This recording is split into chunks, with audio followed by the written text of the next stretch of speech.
Welcome to my YouTube channel nursing and paramedical classes. तो अभी इसके पहले वाली वीडियो में हमने ये जो आपका नर्सिंग का जो मेडिकल टर्मिनोलॉजी है, सर्जिकल टर्मिनोलॉजी है, इसके बारे में पढ़ा था।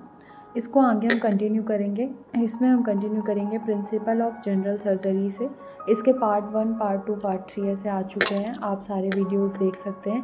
प्रिंसिपल ऑफ जनरल सर्जरी में हम देखेंगे when providing nursing care to patient with surgical condition, you should base the general principle of surgery on the following safe surgery challenge policy statement adopted by the World Health Organization WHO। ठीक है, तो इसमें हम क्या समझेंगे कि जो surgery होती है, सर्जरी से रिलेटेड जो भी प्रॉब्लम होती है, जो भी परेशानी होती है, उसको नर्सिंग केयर के थ्रू या WHO द्वारा जो भी नियम बनाए गए हैं उसके द्वारा जो भी सर्जरी वाले पेशेंट होते हैं उनकी केयर की जाती है। जो भी उनके सिद्धांत होते हैं, जो भी, मेरे कहने का मतलब है कि वर्ल्ड हेल्थ ऑर्गेनाइजेशन के द्वारा जो भी रूल्स बनाए गए हैं उन रूल्स के थ्रू पेशेंट की केयर की जाती है। ठीक है, इसके बाद हम नेक्स्ट कंटिन्यू करते हैं सेफ सर्जरी सेफ लाइफ। ये मैंने आपको बता दिया था, safe surgery and safe life क्या होता है। इसका मतलब आप समझ ही रहे होंगे कि यदि सर्जरी सेफ तरीके से की जाती है तो पेशेंट की लाइफ भी सेफ हो जाती है। The goal of the safe surgery saves life challenging is to improve the safety of surgical care around the world by ensuring adherence to proven standard of care in all countries। ठीक है, तो सुरक्षित surgery से जान बचती है। कहने का मतलब ये है, यदि सेफ तरीके से सर्जरी की जाती है तो प्रॉपर तरीके से पेशेंट की जान बच जाती है, प्रॉपर देखभाल की जाती है, सेफ्टी की के साथ पेशेंट की केयर की जाती है, तो पेशेंट जल्दी रिकवर करके और ठीक होता है। ठीक है, तो ये बहुत ज़्यादा इम्पॉर्टेंट है। प्रिंसिपल क्या है, make sure that all equipment to be used in surgical procedure sterile और हाई लेवल डिसइंफेक्टेड। तो कहने का मतलब ये है, जो भी सर्जरी के टाइम पे इंस्ट्रूमेंट यूज़ किए जा रहे हैं वो सारे इंस्ट्रूमेंट स्टेरलाइज होने चाहिए, बिल्कुल भी बैक्टीरिया वायरस उसमें प्रेजेंट नहीं होना चाहिए। जिस भी तरीके से हर अलग अलग टाइप से जैसे इंस्ट्रूमेंट का, मशीनों का स्टेरलाइजेशन किया जाता है वैसे उनका स्टेरलाइजेशन किया जाता है, करना चाहिए। Start with clean procedure and end with dirt ones. Clean procedure start करना चाहिए। ठीक है, always being with serious cases the process to the non urgent ones. Start with the children first end with adults. तो कहने का मतलब ये है कि सीरियस जो केसेस होते हैं उनको, जो भी सीरियस केसेस होते हैं उनको पहले देखना चाहिए, है ना, उसके बाद नेक्स्ट केसेस को देखना चाहिए, और एडल्ट से पहले बच्चों का ट्रीटमेंट देना चाहिए। All the procedure must be done 30 minute to be an hour after cleaning the operating environment. Wash hand before and after each and every procedure. Next point, ensure that you put the on protective garments before entering the operating room. तो कहने का मतलब ये है कि जो surgical है, all the procedure must be 30 minute to hour after cleaning the operating environment. कोई भी प्रोसीजर होती है उसके बाद आपको 30 मिनट या 1 घंटे लगभग आपको पूरी ओटी का क्लीन करवाना है, एनवायरनमेंट क्लीन कराना है, उसके बाद नेक्स्ट पेशेंट लेना है ना। Wash hand before and after each and every procedure. Her procedure के पहले, जैसे आप कोई भी प्रोसीजर करने चाह रहे हो तो उसके पहले आपको हैंड वॉशिंग करनी है, देन प्रोसीजर के बाद भी हैंड वॉशिंग करनी है।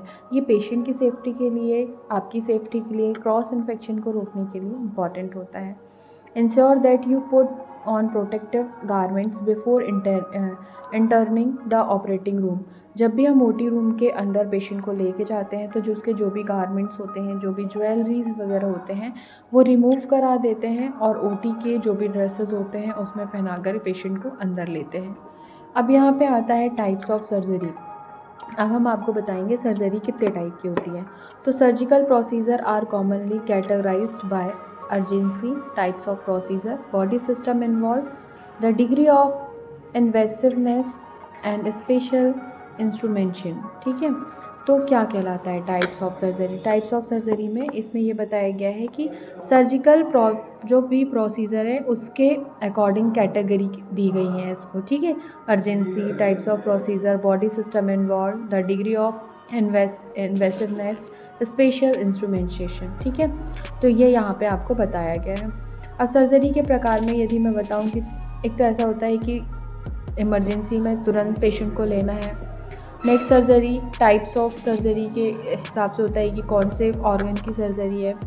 नेक्स्ट कि आपका बॉडी सिस्टम सपोर्ट कर रहा है, ठीक है। इंस्ट्रूमेंट वगैरह कौन से यूज़ किया जाना है, इसका विशेष ध्यान दिया जाता है। क्लासिफिकेशन ऑफ सर्जरी सर्जरी का क्लासिफिकेशन के कुछ पॉइंट्स हैं, जिसमें फर्स्ट है सीरियसनेस में आएगा कि क्या पेशेंट सीरियस है, यदि सीरियस है या कोई ज़्यादा क्रिटिकल कंडीशन है तो मेजर सर्जरी लेनी पड़ेगी या माइनर सर्जरी है। अर्जेंसी के अंतर्गत आता है इलेक्टिव, अर्जेंट और इमरजेंसी सर्जरी, ये अर्जेंसी सर्जरी के अंतर्गत आता है, ठीक है। तो आपको ध्यान रखना कि सीरियसनेस पे 2 होते हैं, मेजर एंड माइनर। अर्जेंसी में होते हैं इलेक्टिव, अर्जेंट एंड इमरजेंसी, ये अर्जेंसी के अंतर्गत आते हैं, ठीक है। और इसका पर्पस क्या है, डायग्नोस्टिक, एबलेवेटिव, पैलिवेटिव, है ना, रिकन्स्ट्रक्टिव, रीस्टोरेटिव, है ना, और transplant, constructive and the cosmetic, ठीक है। ये इसके क्या है, पर्पस है। अब there are 2 main classes of surgery की 2 मेन क्लासेस होती हैं, first major and minor. Major surgery आप नाम से ही समझ रहे होंगे, माइनर सर्जरी क्या कहलाती है, मेजर सर्जरी क्या कहलाती है, ठीक है। तो मेजर सर्जरी क्या है, major surgeries are usually extensive and warrant and the overnight or extended stay in a hospital. Next, these surgery include extensive work such as entering a body cavity, removing an organ, or altering the body's anatomy, open cholecystectomy, nephrectomy, hysterectomy, radical mastectomy, laparotomy, etc. ठीक है। तो major surgery क्या है, major surgery ज़्यादातर ऐसी बड़ी surgery होती हैं जिनके लिए पेशेंट को काफ़ी टाइम तक हॉस्पिटल में स्टे करना पड़ता है, ठीक है। इन सर्जरी में जैसे कि आपको किसी भी ऑर्गन को निकालना है या किसी भी ट्यूमर वगैरह को निकालना है या बॉडी के किसी स्ट्रक्चर में चेंजेस लाना है, तो जैसे for example open cholecystectomy surgery होती है, गॉल ब्लैडर को हटाना, नेफ्रेक्टमी किडनी को हटाना, हिस्टेक्टमी यूट्रस को हटाना, रेडिकल मैस्टेक्टमी आपके ब्रेस्ट को हटाना, लैप्रेटमी होता है, एब्डोमिनल एक्सपोजर, है ना। तो ये जो सर्जरीज़ होती हैं ये मेजर सर्जरीज़ कहलाती है। इसमें पेशेंट काफ़ी टाइम तक हॉस्पिटल स्टे करता है, प्री ऑफ भी आ जाता है, मतलब सर्जरी के पहले सारे इन्वेस्टिगेशन या बॉडी फिटनेस के लिए पेशेंट एडमिट हो जाता है, फिर सर्जरी डेट लेते हैं, सर्जरी डिसाइड होती है, फिर पोस्ट ऑफ पेशेंट जब तक रिकवर नहीं हो जाता तब तक पेशेंट हॉस्पिटल में होता है, तो वो मेजर सर्जरी कहलाती है, ठीक है। मेजर सर्जरी में patient undergoing major surgery usually require anaesthesia और respiratory assistance and sometimes even both. Next example of major surgery include cardiac operation, any bowel cavity operation, reconstructive surgery, deep tissue procedure, any transplant procedure, as well as any surgery in the abdomen, chest or cranium, ठीक है। तो जो major surgery वाले patient होते हैं उनको anaesthesia की भी ज़रूरत होती है, उनको रेस्पिरेटरी प्रॉब्लम हो सकती है, इसके लिए सारी फैसिलिटीज़ उसके लिए अवेलेबल होनी चाहिए, पेशेंट को कोई प्रॉब्लम हो पोस्ट ऑफ, ठीक है। नेक्स्ट, यदि किसी भी पेशेंट को heart related surgery, intestinal cavity surgery, है ना, या कोई भी डेप्थ टिश्यू सर्जरी है या ट्रांसप्लांटेशन सर्जरी है, एब्डोमेन सर्जरी है या चेस्ट की सर्जरी है, क्रेनियम सर्जरी है, कोई भी सर्जरी होती है, ये सारी मेजर सर्जरी के अंतर्गत आती हैं, ठीक है। इसमें बहुत ज़्यादा कुछ टफ नहीं है, बिल्कुल ईजिली समझ में आएगा कि कौन सी सर्जरी किसके अंतर्गत आती है और पेशेंट को क्या क्या प्रॉब्लम हो सकती है, ठीक है। फिर आता है माइनर सर्जरी। मेजर सर्जरी तो आप समझ गए होंगे, माइनर सर्जरी क्या है। Minor surgery are generally superficial and do not require the penetration of body cavity, then do not involve assisted breathing और anaesthesia and are usually performed by a single doctor. Example of minor surgery include biopsy, repair of cut and small wound and the removal of warts, being skin lessons, haemorrhoids and abscess, ये सारी चीज़ें किसके अंतर्गत आती हैं, minor surgery के अंतर्गत आती हैं, ठीक है। तो माइनर सर्जरी छोटी मोटी सर्जरी होती हैं, जैसे कि इसमें क्या होता है, सुपरफिशियल कट लगाया जाता है, इसमें ऐसे रेस्पिरेटरी प्रॉब्लम पेशेंट को नहीं होगी, पेशेंट आएगा अपना काम कराएगा और घर चला जाएगा, ठीक है।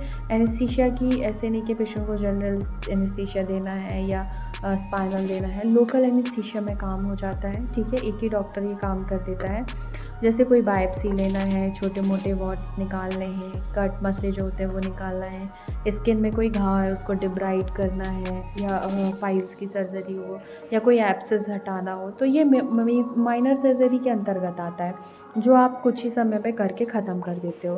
तो ये होता है डिफरेंट मेजर सर्जरी और माइनर सर्जरी में। ठीक है, इसके नेक्स्ट पार्ट में हम आगे कंटिन्यू करेंगे। तो आज की क्लास हमारी यहीं तक। Thank you.